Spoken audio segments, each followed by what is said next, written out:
A paz do Senhor, irmãos. Opa, obrigado. Pode sentar, Deus abençoe a todos. Graças a Deus, estou feliz de estar aqui com os irmãos nessa manhã de domingo, muito especial para nós. Nesse trimestre, nós temos um assunto maravilhoso para estudar: a Igreja e o Espírito Santo. É um assunto que o bispo Oides gosta bastante, né? Quase todas as suas mensagens ele faz referência ao Espírito Santo, e ele escreveu essa revista para a gente, para nós, né, meditarmos nesse trimestre. O Espírito Santo, amados, é algo revolucionário no meio do povo. O Espírito Santo é que faz toda a diferença na separação entre o homem que serve a Deus no Antigo Testamento e o homem que serve a Deus no Novo Testamento. O Espírito Santo é que vai fazer com que nós tenhamos esse poder sobrenatural que nos acompanha sempre. E nesse trimestre nós vamos estudar sobre o Espírito Santo. Eu vou ler aqui as lições, que eu vou fazer o possível para não comentar sobre outra lição, né? Porque às vezes a gente acaba empolgando e acaba falando de outra lição. As lições são as raízes do pentecostalismo no Brasil. Sobre essa eu posso falar também, porque foi de domingo passado. A promessa do Espírito Santo, a ação do Espírito Santo antes do Pentecoste, batismo com o Espírito Santo, os dons de revelação, os dons de poder, os dons de elocução, capacitados para servir uns aos outros, os dons de Cristo para aperfeiçoamento dos salvos, o amor, a marca do cristão cheio do Espírito Santo, o fruto do Espírito Santo em relação a Deus e ao próximo, o fruto do Espírito em relação ao seu portador, o Espírito Santo e o arrebatamento da igreja. Então, eu acredito que todo cristão, ao ler esses temas, fala assim: não posso perder nenhuma dessas lições, né? Todas são fundamentais para a minha vida pessoal, né, que eu vou viver com Cristo. Amados, o Espírito Santo, em primeiro lugar, é uma promessa, né? É uma promessa feita para a igreja, para aqueles que estão em Cristo Jesus. O Espírito Santo não é uma promessa para aqueles que são curiosos, não aqueles que assistem a igreja acontecer, não. O Espírito Santo é aqueles que estão envolvidos com a vida cristã. De modo que ser cheio do Espírito Santo, ser batizado com o Espírito Santo, requer de qualquer pessoa um envolvimento profundo com Cristo, com Deus e com sua igreja. De modo que querer ser cheio do Espírito Santo e ser mero espectador de tudo que ocorre no meio cristão nunca vai ser cheio do Espírito Santo, porque há a necessidade de que primeiro tenha Cristo esteja nele, ele esteja em Cristo. Talvez essa seja a maior dificuldade que os pastores enfrentam em pleno século XXI em relação às suas igrejas serem cheias do poder de Deus e do Espírito Santo. Porque embora tenhamos muitas pessoas que dizem, se identificam e assumem a identidade de protestante, de crente, de pentecostal, de cristão de um modo geral, embora assuma isso de modo nominal, na sua prática cristã não se revela o Cristo verdadeiro, o Cristo do Evangelho, e isso dificulta bastante ser cheio do Espírito Santo. Uma igreja cheia do Espírito Santo é formada por pessoas que têm uma identidade muito alta com Jesus. Amém? Ainda hoje, todos têm o direito e a oportunidade de buscar. Porque às vezes nós convivemos com tanta frieza espiritual, e como eu disse há pouco, para ser cheio do Espírito Santo é preciso um envolvimento muito forte do cristão com Cristo. E às vezes a manifestação do Espírito Santo, ela acaba sendo restrita àqueles que realmente têm identidade com Cristo. Então nós encontramos um volume muito grande de pessoas que dizem ser crente, e um volume muito pequeno de pessoas que manifestam os dons do Espírito Santo. E isto passa a falsa impressão de que o derramamento do Espírito, o batismo com o Espírito Santo não é algo para a atualidade, chegando a ter pessoas que, de modo a pronunciar heresias, a dizer que isso não faz parte da igreja atual. Mas não é verdade. O que é preciso é que nós buscamos mais a Deus e tenhamos uma identidade profunda com o Senhor. Amém, irmãos? Eu gostaria de passar um pouco relato histórico para os irmãos, a fim de que, o tema é a promessa do Espírito Santo, a fim de que você creia nessa promessa. Amados, vamos recapitular um pouco. Vai ficar um pouquinho apagado, porque são vários personagens que eu escolhi para a gente meditar. Pedro, apóstolo Pedro, você acha que ele foi cheio ou não foi cheio do Espírito Santo? Você acha que seria possível o apóstolo Pedro fazer todas as suas missões se não fosse um homem cheio do Espírito Santo? Jamais o apóstolo Pedro aceitaria ser o evangelista que foi, o missionário que foi, aceitar a morte que foi, se não fosse cheio do Espírito Santo de Deus. O que você acha de Estevão? O que você acha de Estevão quando aqueles homens ímpios, incrédulos, estavam ali apedrejando Estevão? Se não fosse um homem cheio do Espírito Santo, não teria corrido e negado a Cristo. Mas como ele era cheio do Espírito Santo, o que ocorre? Ele olha para os céus e o que ele enxerga, irmãos? Ele enxerga o Cristo verdadeiro, de pé ao lado de Deus, olhando e pronto para receber. Só uma pessoa cheia do Espírito Santo teria tamanha ousadia e seria capaz de enxergar tamanha revelação. Gostaria que você pensasse sobre o apóstolo Paulo. Será se um homem simples, que não fosse cheio do Espírito Santo, ou um homem muito poderoso e intelectual, que não fosse cheio do Espírito Santo, aceitaria abandonar tudo, ao ponto de olhar para a sua própria vida e não identificar tanta diferença entre a sua vida e a vida de Cristo, ao ponto de dizer a todos quantos o ouviram naquela época e os ouvem hoje, de dizer: sede meus imitadores como eu sou de Cristo Jesus. Será que uma pessoa será capaz de fazer tal coisa se não for cheia do Espírito Santo? Será? O que você acha de Agostinho de Hipona? Viveu no século IV, por volta do ano 350. Homem poderoso, influente, orador do Império Romano. Homem que resolveu abandonar tudo para seguir a Cristo, após ouvir incessantemente as pregações de sua mãe. O que você acha de um homem que abandona tudo e passa a seguir a Cristo, e passa a ser servo do Senhor, servindo a igreja, a ponto de entregar a sua própria vida em defesa do Evangelho? Se o faria, abandonaria tudo aquilo por conta do Evangelho de Cristo, se não fosse pelo Espírito Santo? Quando eu vou olhando esses homens, irmãos, eu vou diminuindo. Quando eu vou olhando tamanha fé, eu vou ficando envergonhado. Quando eu vou vendo tamanha intimidade com Deus, eu me sinto pequeno, porque foram homens que realmente viveram uma vida cheia do Espírito Santo de Deus.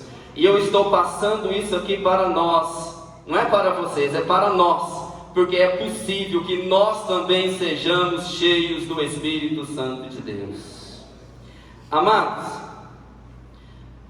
voltando aqui, Lutero, todos nós estamos aqui pregando esse evangelho novo, graças à fé daquele homem, não é verdade? Lutero, no final do século XV, início do século XVI, encanta com o início do livro de Romanos. Se enche do Espírito Santo de Deus e fala: não é possível que alguém cheio do Espírito Santo de Deus não lute para que os demais também sejam cheios do Espírito Santo de Deus. E faz todo o movimento que nós não vamos repassar aqui, para poder, seja possível nós hoje estarmos aqui pregando a palavra do Senhor e vivendo o Espírito Santo do Senhor na nossa vida. Repassando ali, John Wesley, conhecido aí de todos os pregadores da igreja, né? Pregador revolucionário do século XVIII, né? Viveu no século XVIII. O homem que era tão cheio do Espírito Santo de Deus, que fala algo poderoso, que inquieta nós, que temos a ousadia de pegar esse microfone e se colocar aqui na frente. Ele chega a dizer o seguinte: ou você é cheio, ou seu sermão é cheio de fogo, ou você joga o seu sermão no fogo, não é verdade? Ao ponto de dizer, ou você prega a palavra de Deus cheia do Espírito Santo, ou não vale a pena dizer que é um pregador. Ou você faz a obra de Deus cheio do Espírito Santo, ou não vale a pena dizer que faz a obra do Senhor. Ou você coloca a serviço do reino cheio do Espírito Santo, ou não vale a pena dizer que faz os serviços do reino. Porque na verdade, amados irmãos, Deus não precisa de nenhum de nós na sua essência. Nós é que precisamos de Deus. E quando nós somos cheios do Espírito de Deus e fazemos a obra de Deus com a orientação do Espírito do Senhor, os beneficiados somos nós. Ali tem George Whitefield, que foi contemporâneo de Wesley, né? Esse homem, amados irmãos, foi o responsável, porque se você pega ali a igreja do século XVI, do século XVII, é uma igreja dos templos. São pregadores dos púlpitos, são pregadores de 4 paredes, não é verdade? Mas aquele homem vai dizer o seguinte: olha, nós precisamos sair das igrejas, nós precisamos ir para as praças, nós precisamos ir para as vilas, nós precisamos ir para as ruas, nós precisamos pregar para as pessoas, porque não são apenas as pessoas que vão para a igreja que precisam de Cristo, mas aquelas que estão tão presas no pecado e embaraçadas nas suas próprias vidas, que precisam ser alcançadas pelo Evangelho. De modo que não existe homem cheio do Espírito Santo que não tenha também um coração missionário. Louvado seja o nome do Senhor. O que nós podemos dizer de Charles Spurgeon, não é? Pregador dos pregadores do século XIX, né? Homem que pregava a palavra de Deus, e ele escrevia tantas pregações que ele ficou cerca de 1 ano sem pregar, e tinha pregação nova todos os dias para o povo da igreja, né? Então nós encontramos, irmãos, o que nós podemos dizer, né, de William Seymour, né, o pai do pentecostalismo no início do século XX, o homem que creu e se tornou o instrumento de Deus para que hoje nós possamos dizer que somos igrejas, né, uma igreja pentecostal, né? Podemos falar dele mais adiante. E aqueles são especiais para nós, não é verdade? E aqueles são 2 homens especiais para nós, né? O Berg e o Wigner, né? Porque o Daniel e o Gunnar são homens, são os fundadores da Assembleia de Deus. Nasceram de uma vida do pentecostalismo, de pessoas que eram cheias do Espírito Santo e que se colocam a serviço do reino de Deus, não para ter o seu nome cheio. Porque qual é a igreja que tem o nome Wigner por aí? Vocês têm encontrado? Né? Qual que é a igreja que tem o nome Berg por aí? Vocês têm encontrado?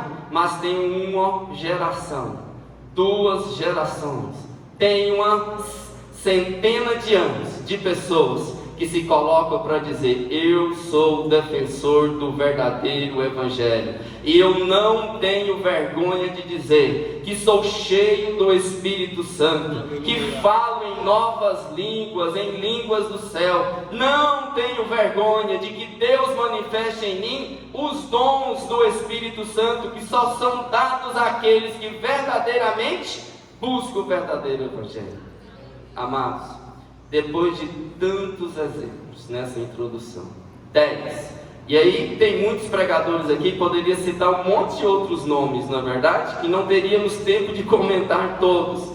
Esses são exemplos de que é possível, de que ali nós temos do ano 1 ao ano 2000, homens que foram cheios do Espírito Santo.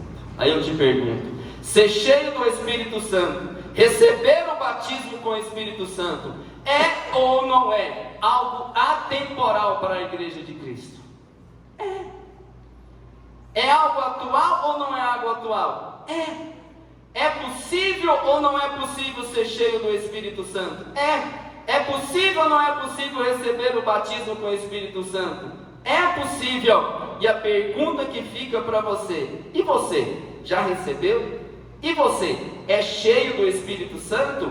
E você tem essa identidade com Cristo? Né? Então, fica aí para nós. Amados, aqui nós vamos falar da promessa da vinda do Espírito Santo. Primeira coisa que nós temos que entender, e aí, irmãos, é muito importante isso, que o Espírito Santo e o batismo com o Espírito Santo é uma promessa. Talvez a palavra promessa tenha ficado tão comum que nós não entendemos o poder que essa palavra tem quando ela vem de Deus. Por quê? Porque se o Espírito Santo é uma promessa, e é uma promessa de Deus, irmãos, é algo que vai acontecer. Então, quando nós temos essa compreensão de que o batismo com o Espírito Santo e ser cheio do Espírito Santo e ter o Espírito Santo é uma promessa para nós, nós agora olhamos com um outro olhar, com um olhar de que isso é para mim. Aleluia! Não é verdade? Então, o batismo com o Espírito Santo é uma promessa para alguns irmãos da igreja. É assim que nós pregamos na igreja pentecostal? Não. O batismo com o Espírito Santo é exclusivo para os pregadores, os líderes. Não. Para nós que temos uma identidade pentecostal, apesar da igreja ter ali os seus membros nas suas origens de várias religiões, né? Nós, né? Claro que agora no início do século 21, nós temos um número muito grande de membros da igreja que tem um histórico familiar na igreja. Mas no início do século 20, principalmente as igrejas que estão longe dos grandes centros, que são igrejas que têm um histórico mais novo de evangelismo, de ser alcançado aquele lugar, as pessoas têm as suas origens em outras religiões. Então, o povo pentecostal é um povo que veio do catolicismo, veio de outras religiões e hoje se coloca como evangélico, como pentecostal, porque foram alcançados por homens e mulheres cheios do Espírito Santo. Apesar disso, amados, né, nós temos essa compreensão de que uma vida pentecostal se faz com a manifestação forte da nossa vida do Espírito Santo de Deus. É difícil você pensar numa vida pentecostal, numa igreja pentecostal, sem manifestação dos dons de língua. Concorda comigo? É difícil você pensar numa igreja que se diz pentecostal sem a manifestação do dom da palavra, do dom de cura, né? Como nós podemos citar vários exemplos dos dons espirituais provindo de quem tem e quem recebe o batismo com o Espírito Santo. Então, nesse sentido, irmãos, a promessa é para nós no individual, sabe? A promessa é para nós no individual. Então, se nós olharmos aqui, Não, né, vou ler aqui para os irmãos, ó. Joel, cerca de 8 séculos antes, ele diz: acontecerá que derramarei do meu espírito sobre toda a carne. Vossos filhos e vossas filhas profetizarão, vossos velhos sonharão, e vossos jovens terão visões. Até sobre os servos e sobre as servas derramarei o meu espírito naqueles dias. Amados, essa promessa de Joel ocorreu cerca de 800 anos antes do dia de Pentecostes, do dia do derramamento do Espírito Santo de Deus, né? Nós encontramos também em Isaías 44:3, que diz assim, ó: porque derramarei água sobre o sedento e rios sobre a terra seca. Derramarei o meu Espírito sobre a tua posteridade e a minha bênção sobre os teus descendentes. Amém. No livro de Isaías capítulo 44, versículo 3. Para você ver, irmãos, que a promessa do Espírito Santo de Deus é algo não exclusivo do Novo Testamento. Foi Pedro que falou, foi João que falou, né? Foi algum apóstolo que falou. Não! A promessa da vinda, do derramamento do Espírito Santo sobre o povo é algo que já vinha sendo anunciado por Deus às gerações bem anteriores à geração apostólica, à geração dos apóstolos. Então, essa promessa é uma promessa que tem as suas raízes no intento de Deus. No intento de Deus para um homem necessitado.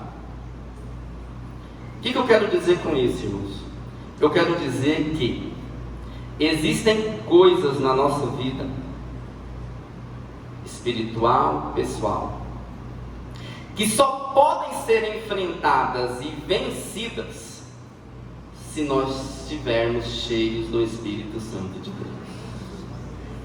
Porque essas coisas são incompreensíveis para qualquer mente humana, por mais brilhante que ela seja.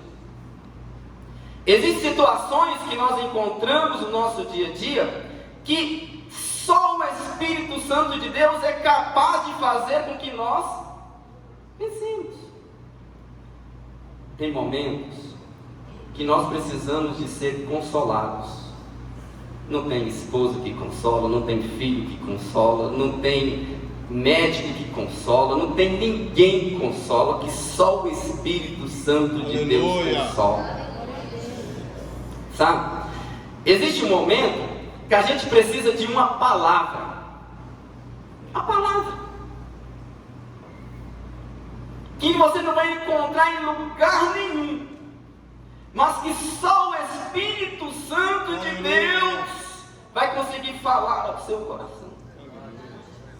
E talvez essa mensagem seja tão profunda que ela fala com você e você não consegue replicar ela para ninguém, porque ela nasceu do coração de Deus exclusivamente para a sua vida. Aleluia, glória a Deus, aleluia. Só o Espírito Santo de Deus, irmãos, pode extrair o melhor do coração de Deus e transmitir diretamente para o seu coração. Aleluia. Eu não consigo. Eu estou me esforçando, eu estou suando aqui para pregar a palavra de Deus para vocês, mas elas são insuficientes se aí na sua vida não tiver o Espírito Santo. Sabe? O pastor estuda a semana toda para no domingo trazer um sermão para falar ao seu coração, mas não é o suficiente se dentro do seu coração não habitar o Espírito Santo de Deus. Nós, como igreja de Deus, temos que entender que nós temos que fazer parte dessa promessa, irmão, porque senão todo o trabalho que fazemos aqui na congregação não se torna um trabalho perfeito, porque seria um trabalho meramente humano, e nós somos essencialmente imperfeitos.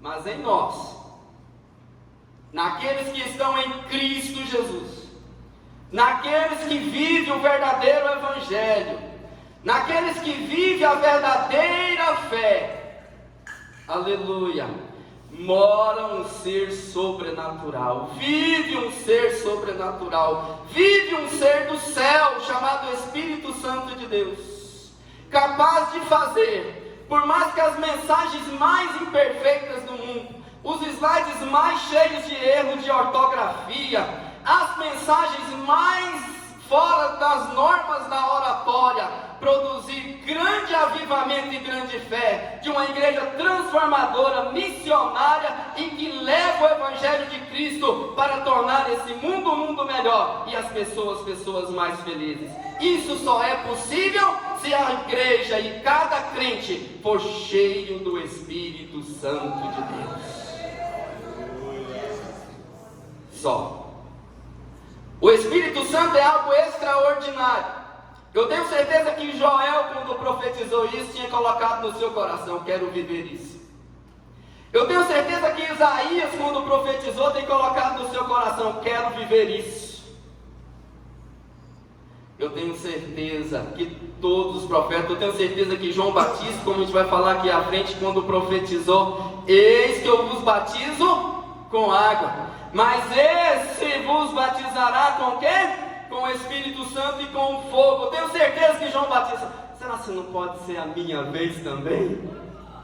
E você deixando passar batido, e você vivendo a sua vida e deixando tudo isso de lado. Oh, amados irmãos, vamos envolver. Somos um povo pentecostal, somos uma igreja pentecostal, acreditamos no poder do Espírito de Deus, temos experiência de pessoas que viveram a verdadeira vida profunda com Deus. Não podemos deixar de lado essa promessa, que é para quem, irmãos? Para nós e para os nossos filhos. Aleluia. Louvado seja o nome do Senhor. João Batista também, quando olha para Jesus, ali no livro de João, capítulo 1, versículo 29, ele olha e fala assim, ele apresenta Jesus como o Cordeiro de Deus, né? Mas quando você vai lá no livro de Mateus, capítulo 3, versículo 11, ele apresenta Jesus como aquele que vai batizar com o Espírito Santo. Quando João Batista está falando isso, ele está falando o que para nós? Está dizendo: olha, a mensagem desse homem parece loucura. Parece loucura. A mensagem desse homem aí não faz muito sentido. Esse negócio de abandonar pai e mãe e me seguir, como que é esse negócio, velho? Nós somos aqui de uma geração que valoriza a questão do parentesco. O ancião para nós falou, está falado. Não era assim no judaísmo, né? E agora ele vai dizer que aquele que não abandonar pai, mãe, filho, esposa por amor de mim, parece loucura. Esse homem vai dizer coisas que vai dizer o seguinte: olha, aquele que não comer da minha carne e não beber do meu sangue não é digno de mim. Parece loucura, não é verdade? Mas ele vem dizer: olha, tem uma coisa que faz toda a diferença na compreensão disso. É o Espírito Santo de Deus. Por isso, amados, quando nós olhamos para o Espírito de Deus, para a promessa do Espírito Santo de Deus, nós olhamos com a seguinte perspectiva: viver uma vida do verdadeiro Evangelho, viver o verdadeiro Evangelho, viver uma vida pura, fiel a Deus, pode às vezes se colocar no caminho de uma solidão humana. Em que sentido? No sentido de você olhar para a sua vida de crente fiel, de crente que busca a Deus, de crente que ora, de crente que vive uma vida de santidade diante de Deus, e se achar sozinho. Fala assim: rapaz, ó, tanto de gente que vive uma vida muito diferente da minha, e eu estou aqui vivendo essa vida desse Evangelho. Eu acredito que todos que estão aqui, que vivem, ou em algum momento viveu, o verdadeiro evangelho, em alguns momentos se achou sozinho. Se achou sozinho de dizer, parece que eu estou remando sozinho nessa grande correnteza. Mas, nesse sentido, é que vem a manifestação do Espírito Santo de Deus na nossa vida. Porque um dos sentidos do Espírito de Deus na vida do crente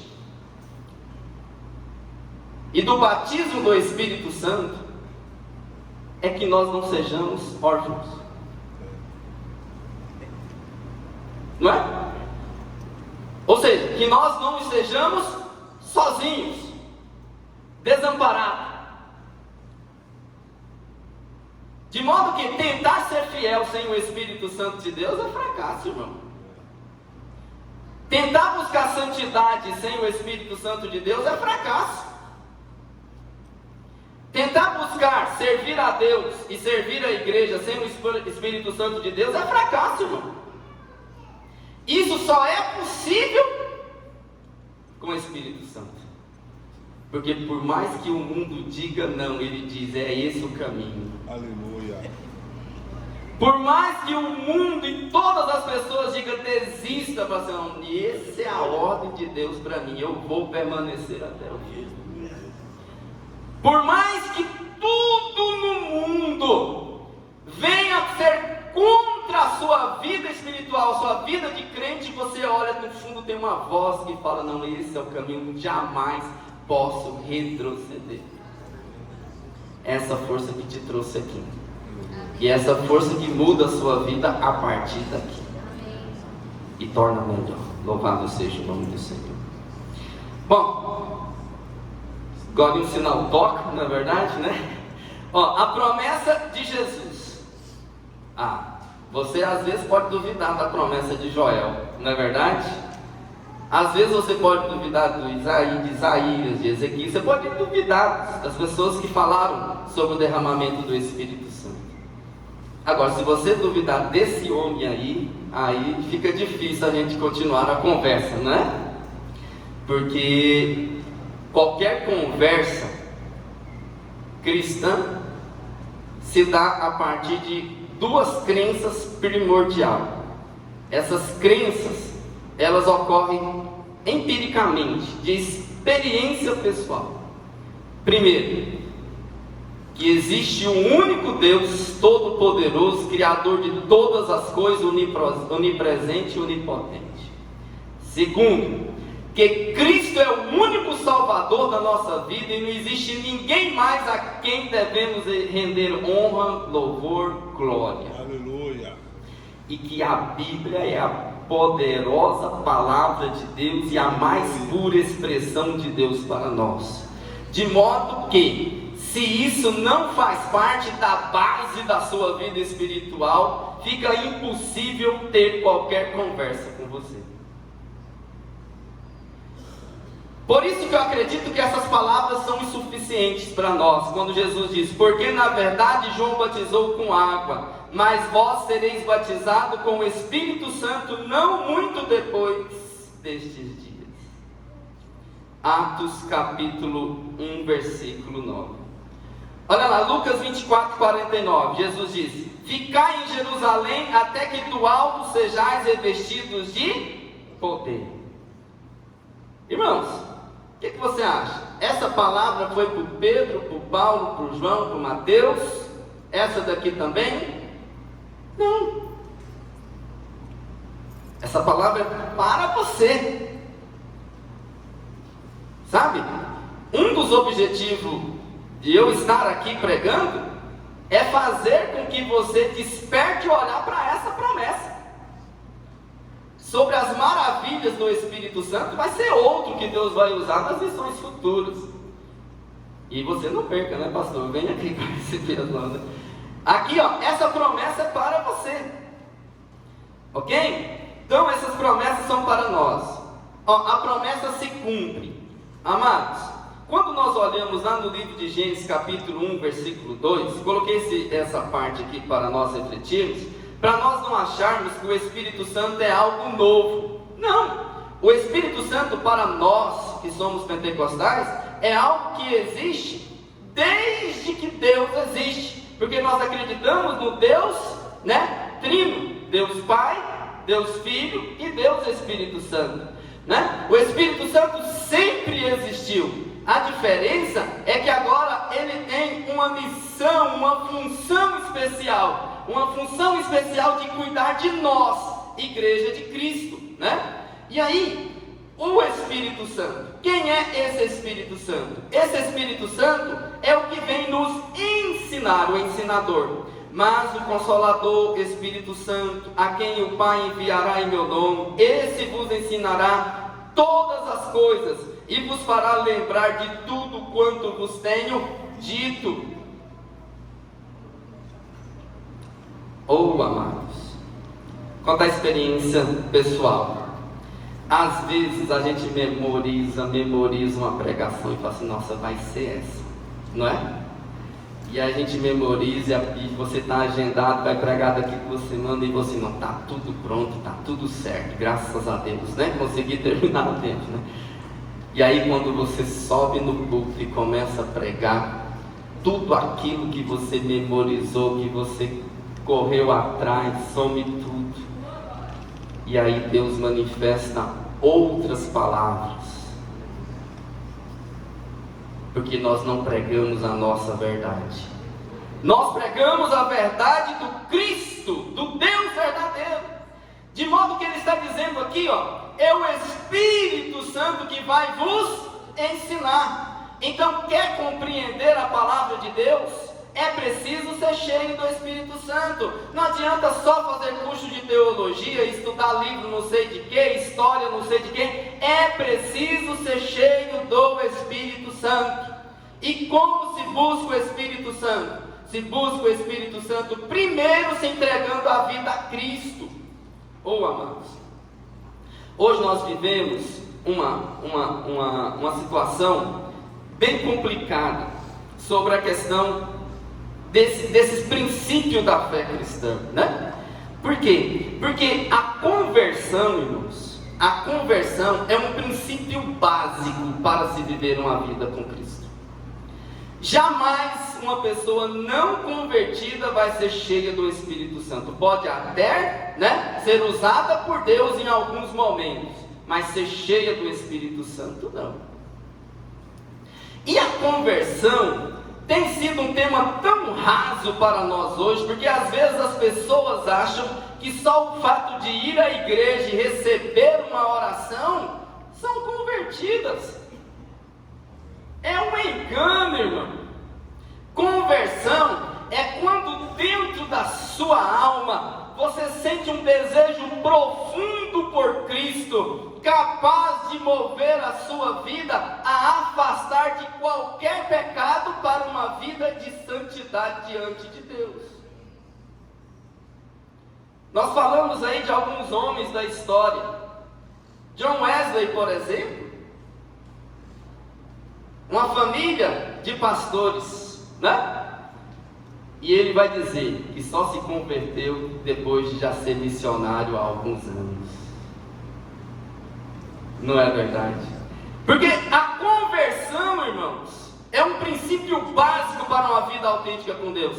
E essa conversão, ela vai ocorrer na nossa vida a partir do momento que nós vamos tendo essa comunicação e nós vamos encontrando uma paz tão grande com Deus e uma vivência tão dependente de Cristo, de modo que seja incapaz de separar aquele homem e Jesus. Então esse princípio é muito importante. E só o Espírito Santo pode fazer isso na nossa vida, porque ele primeiro vai nos ensinar as coisas de Deus. Como que você vai converter a algo que você não sabe? Diz para mim. Como que você vai converter a algo que você não conhece? E quem que vai ser o ensinador para que você compreenda? Espírito Santo. O Espírito Santo também é o nosso consolador, irmãos. Não vou ler esses versículos, mas olha, em João ele vai dizer que Jesus Cristo não nos deixou sem amor. O Espírito Santo é que vai nos ensinar a ser amado. O Espírito Santo é que vai trazer para nós o exemplo. O Espírito Santo vai dizer que não existe nada que nos aprisione, que agora nós somos livres em Cristo. O Espírito Santo vai dizer que para nós agora, nós não temos mais vida sem recompensa, mas a nossa recompensa é Cristo. Nós temos serviço, nós temos paz, nós temos esperança, nós temos destino. Aleluia. Nós sabemos para onde vamos. Os pastores que estão aqui sabem o que querem para a sua igreja. O irmão que prega sabe o que quer que você compreenda, porque nós não somos mais sem destino. Nós sabemos o caminho que estamos seguindo. Por quê? Somos bons, estudados, intelectuais? Não, existe um Espírito revelador nessa igreja, que manifesta as intenções de Cristo e do Pai, e que nos orienta no caminho que devemos seguir, amados.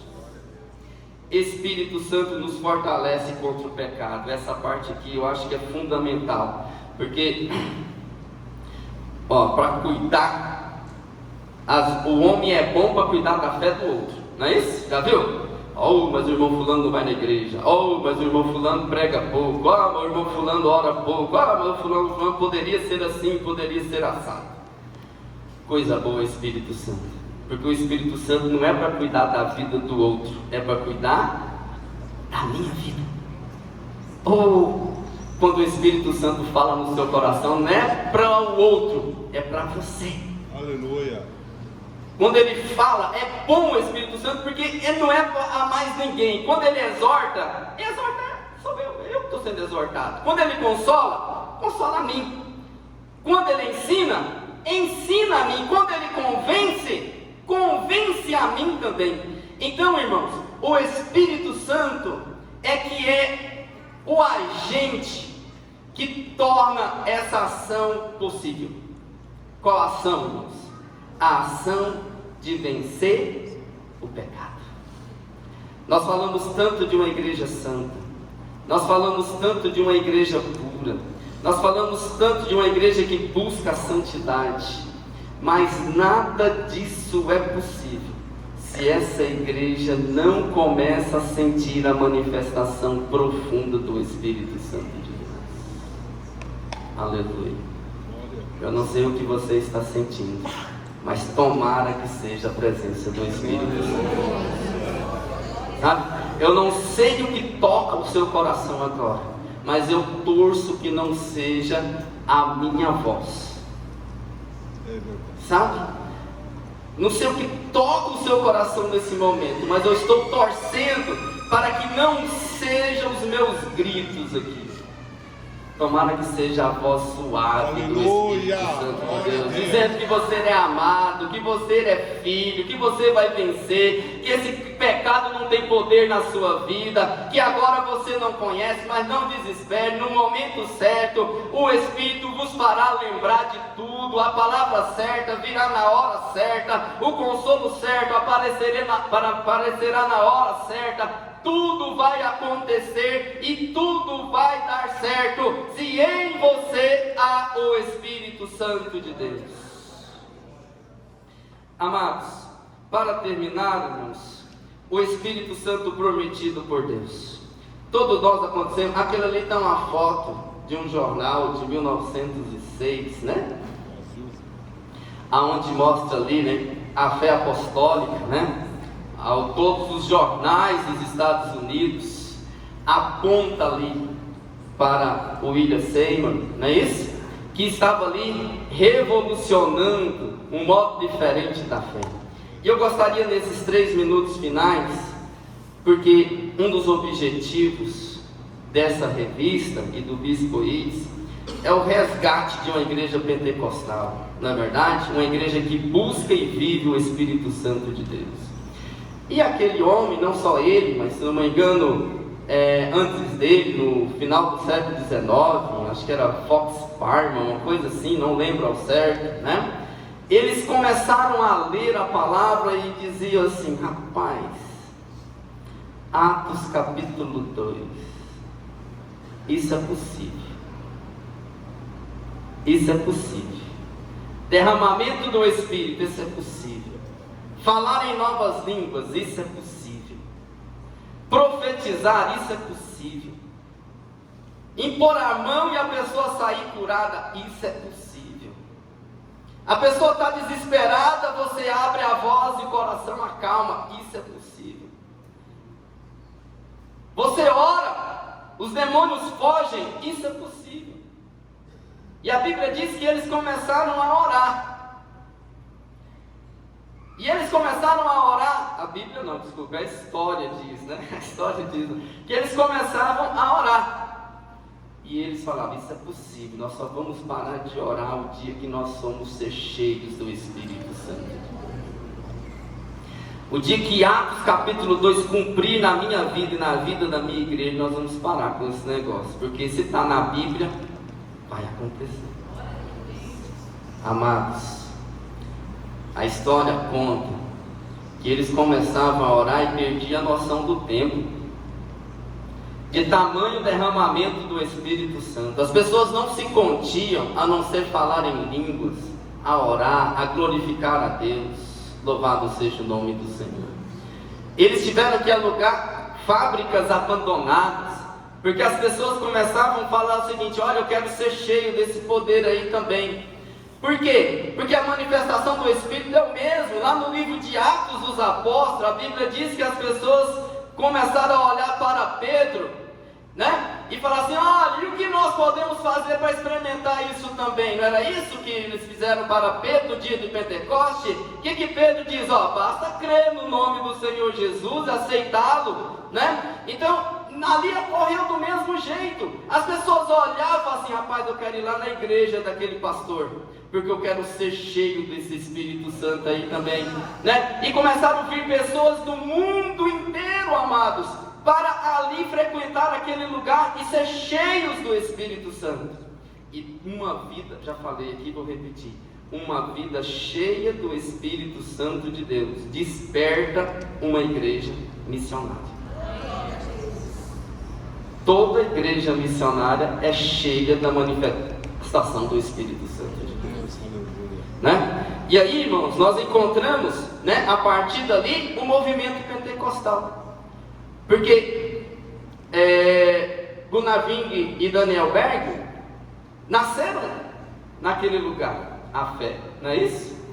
Já eram evangélicos, mas quando viram a história da manifestação do poder de Deus, quero ir para lá também ser cheio do Espírito Santo de Deus. Foram lá e foram cheios do Espírito Santo de Deus, e vieram e fundaram a Igreja Assembleia de Deus, do qual nós somos aqui herdeiros desse movimento poderoso na nossa vida. Que Deus abençoe os irmãos, que a graça e o poder de Deus esteja presente na sua vida, e que o Espírito Santo seja sempre algo que você tenha sido. Que Deus abençoe. Amém. Aleluia.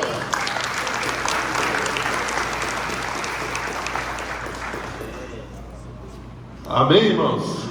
Glória a Deus. Louvado seja o nome do Senhor.